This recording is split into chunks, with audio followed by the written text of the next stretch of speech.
अस्सलाम वालेकुम। ये जो स्क्रीन पर आपको बैक्टीरिया शो हो रहा है, इसका नाम माइकोबैक्टीरियम ट्यूबरक्लोसिस है। ये बैक्टीरिया हमारी बॉडी के अंदर ट्यूबरक्लोसिस यानी टीबी की डिजीज कॉज करता है।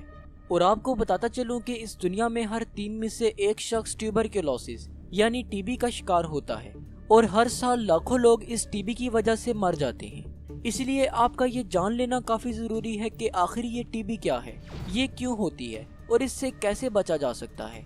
देखिए, जैसा कि मैंने आपको बताया कि टीबी माइकोबैक्टीरियम की वजह से पैदा होती है।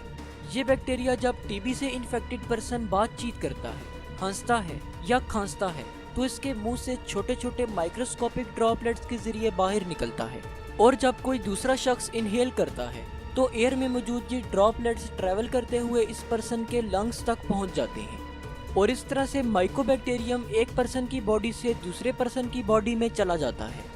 हमारे लंग्स में पहुंचने के बाद ये बैक्टीरिया मल्टीप्लाई करने लगता है, जिससे कि हमारी बॉडी का इम्यून सिस्टम एक्टिवेट हो जाता है और फौरन से कुछ इम्यून सेल्स को भेजता है जिन्हें मैक्रोफेजेस कहा जाता है। ये सेल्स फौरन से इस बैक्टीरिया को ट्रैप कर लेते हैं और इसको हमारे लंग्स में फैलने से रोकते हैं। मैक्रोफेजेस बैक्टीरिया के गिर्द इकट्ठे होकर एक ग्रेन्युलोमा बना लेते हैं।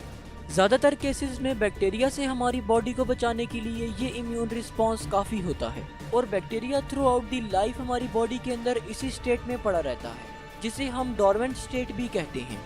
इससे हमारी बॉडी को किसी भी किस्म का कोई नुकसान नहीं पहुंचता और इस कंडीशन को लेटेंट टीबी या इनएक्टिव टीबी भी कहा जाता है।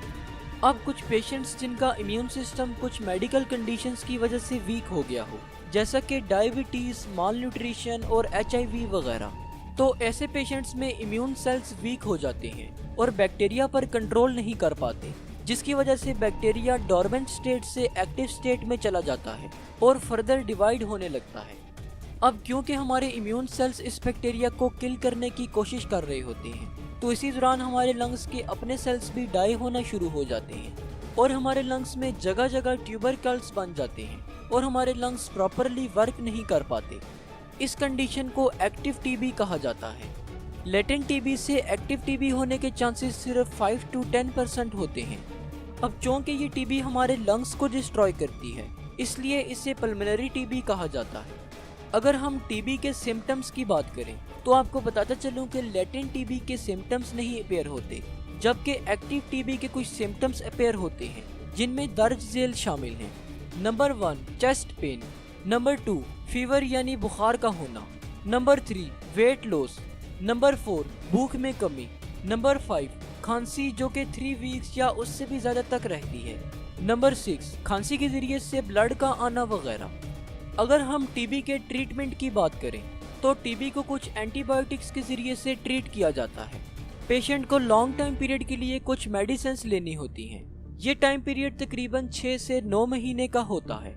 तो होप सो आज की इस वीडियो से आपको कुछ ना कुछ जरूर नया जानने को मिला होगा।